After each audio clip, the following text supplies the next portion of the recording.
Imagine living for almost 2 centuries, watching kings rise, kingdoms fall, entire bloodlines disappear. Now imagine doing all of that from the sky, with wings so massive they could blot out the sun and a roar powerful enough to make armies surrender before the battle had even begun. That was Vhagar. She wasn't just another dragon. She was the last living reminder of Aegon's conquest, the oldest and largest dragon in Westeros, and the creature that shaped some of the biggest moments in Targaryen history. By the time she died, Vhagar had outlived nearly everyone who had ever ridden her, survived countless wars, and witnessed almost 200 years of history. But Vhagar wasn't born into the world that most fans know. She was born before the Iron Throne, before King's Landing, and before House Targaryen ruled anything at all. She came from a world that no longer exists, Old Valyria, the greatest civilization in history.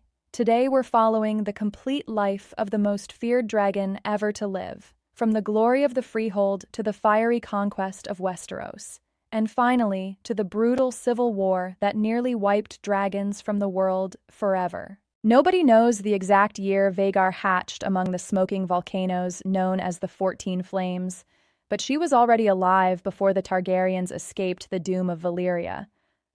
Think about that for a second. Vhagar wasn't simply a dragon from the Targaryen dynasty. She actually lived in the greatest civilization the world had ever seen.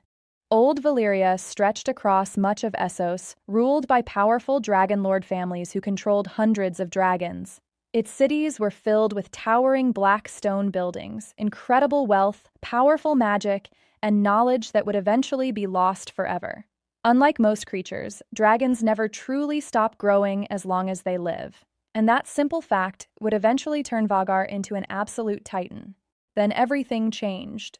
More than a decade before disaster struck, a young noblewoman named Daenys Targaryen experienced terrifying prophetic dreams of Valyria's destruction. Her father believed her, and House Targaryen packed up their dragons, servants, and wealth to relocate to a lonely volcanic island called Dragonstone. To everyone else, it looked like they had abandoned paradise. In reality, they had unknowingly saved themselves. Years later, the doom of Valyria arrived. Mountains exploded, entire cities vanished beneath fire and ash, and the sea itself boiled. Millions died, and almost every dragon and dragon lord family perished. An empire that had ruled for centuries simply ceased to exist. But Vhagar survived because she had already left. Had she remained for even a few more years, her story would have ended before it truly began. Instead, she became one of the last living links to a lost world. For years after the doom, the Targaryens remained on Dragonstone, simply watching from across the narrow sea as the rest of the world slowly realized Valyria was gone. Meanwhile, Vhagar continued to grow. Every passing year made her larger, every hunt strengthened her, and every flight stretched wings that would one day darken entire battlefields. Eventually, a fearless warrior stepped forward to claim her. Visenya Targaryen. Visenya wasn't simply Aegon's older sister. She was one of the greatest warriors of her age. She carried the legendary Valyrian steel sword, Dark Sister, trained alongside seasoned soldiers, and was every bit as fierce as the men around her. When she approached Vhagar, the dragon accepted her, forming one of the deadliest partnerships Westeros would ever witness. Years later, Visenya and her brother Aegon decided to do something nobody had ever accomplished: unite the Seven Kingdoms under one ruler. Westeros was a fractured continent of independent nations with their own proud traditions, and any ordinary invasion would have failed. But Aegon brought 3 dragons, Balerion, Caraxes, and Vhagar. Together, they represented a level of military power the continent had never experienced. One of the earliest demonstrations of Vhagar's destructive power came during the burning of Harrenhal. King Harren the Black believed the impossibly thick, towering stone walls of his castle made him untouchable. No army had ever breached them, but Harren forgot one important detail. Castles are built to stop soldiers, not dragons. As dragonfire rained from above, the massive stone towers glowed red with heat. Walls cracked, roofs collapsed, and Harren and his sons burned alive inside the very fortress they believed would protect them.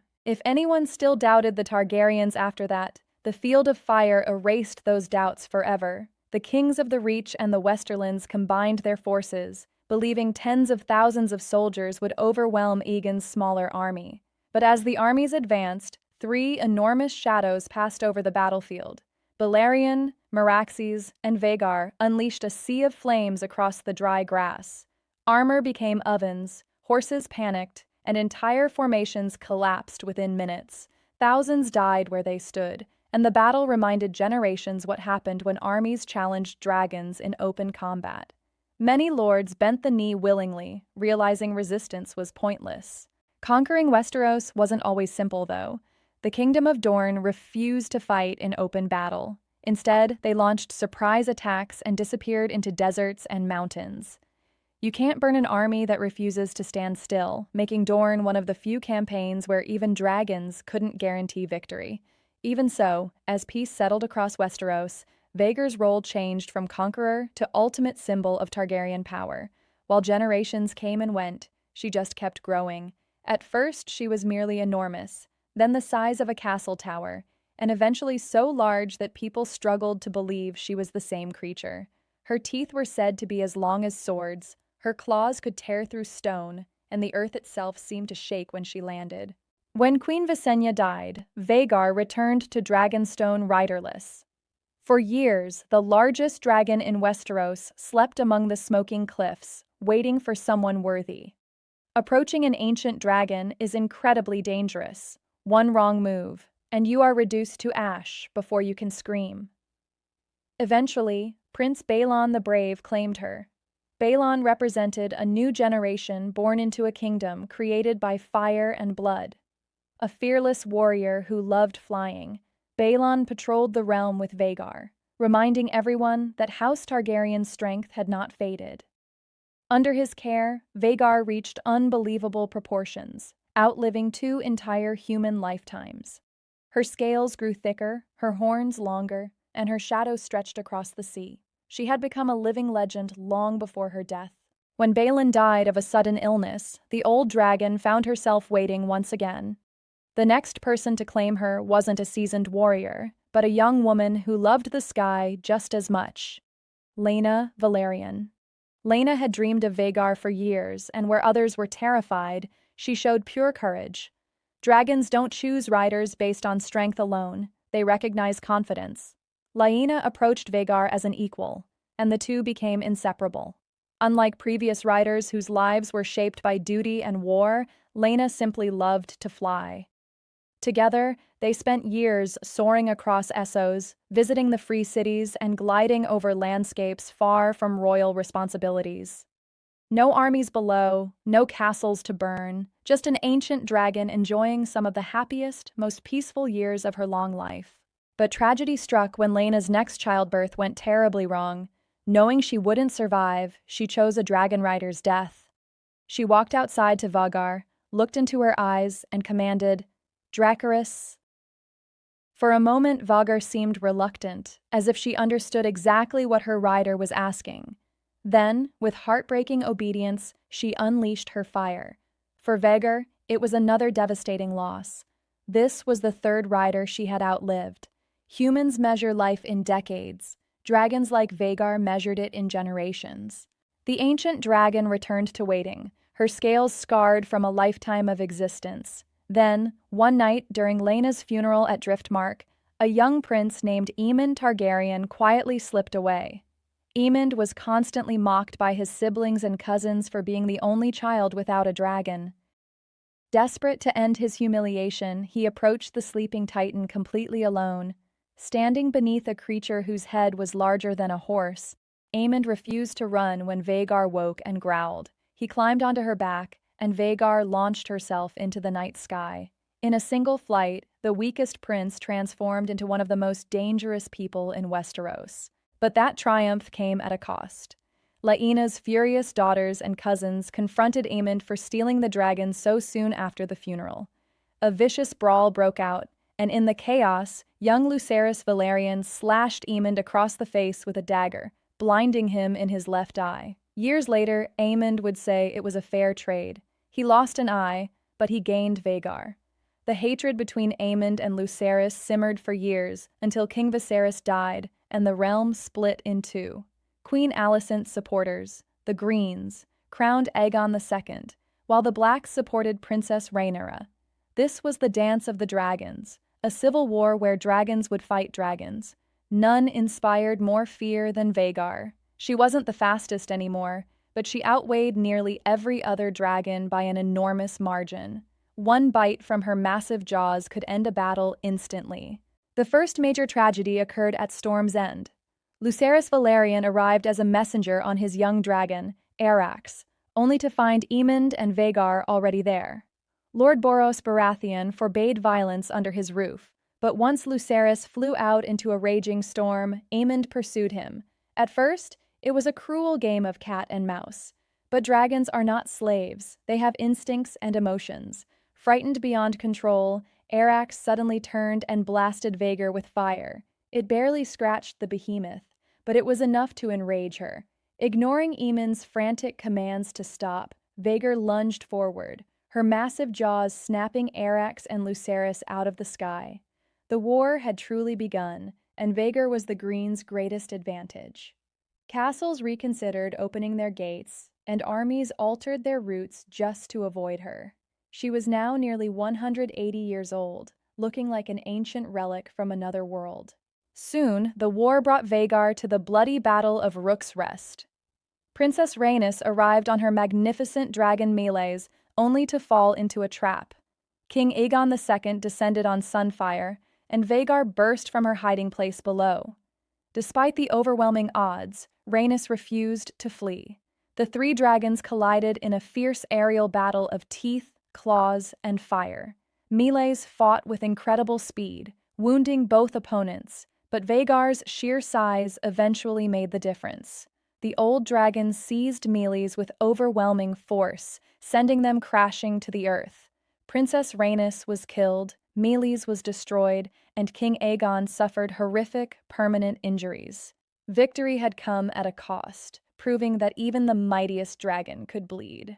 With Aegon incapacitated, Aemond became Prince Regent. Together, he and Vhagar marched through the Riverlands, burning everything that supported Rhaenyra. Yet, Vhagar could not be everywhere at once, and Aemond Targaryen knew it.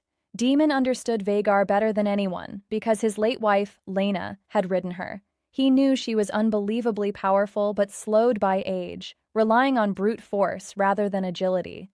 Daemon intended to use that speed disadvantage against her. He flew his dragon Caraxes to Harrenhal and waited. Aemond's pride wouldn't allow him to ignore the challenge, and the two greatest warriors of their generation finally met above the God's Eye, the largest lake in Westeros. Caraxes, the bloodworm, was long, lean, and aggressive. Vhagar was older than kingdoms and larger than castles. As they closed the distance, the sky exploded.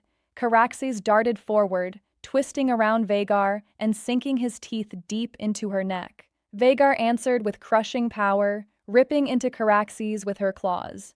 Locked together, bleeding and roaring, the two giants spiraled toward the lake. Then came the moment that entered legend.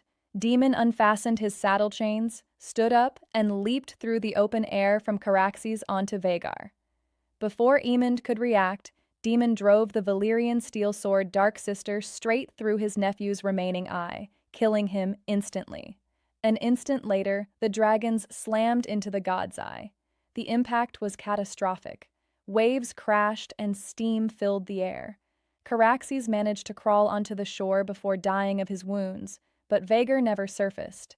The oldest dragon in Westeros disappeared beneath the years later. When her enormous skeleton was finally recovered, people were stunned.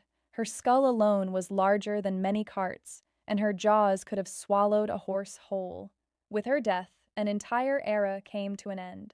Vhagar had lived through the final years of Old Valyria, escaped the doom, helped Aegon forge the Iron Throne, and carried 4 extraordinary riders across nearly 2 centuries of history. She witnessed the birth of the Targaryen Empire and played a devastating role in the civil war that tore it apart. In many ways, her story mirrors House Targaryen itself, a symbol of unimaginable power that ultimately became the very weapon that destroyed the family from within. She was never evil, and she was never good. She was a dragon, wild, immensely intelligent, and never fully under anyone's Otto. Vhagar wasn't remembered simply because she was the biggest or lived the longest. She was remembered because no other dragon left such an enormous mark on history. Kings rose and fell, dynasties were built and destroyed, but there was only ever one Vhagar.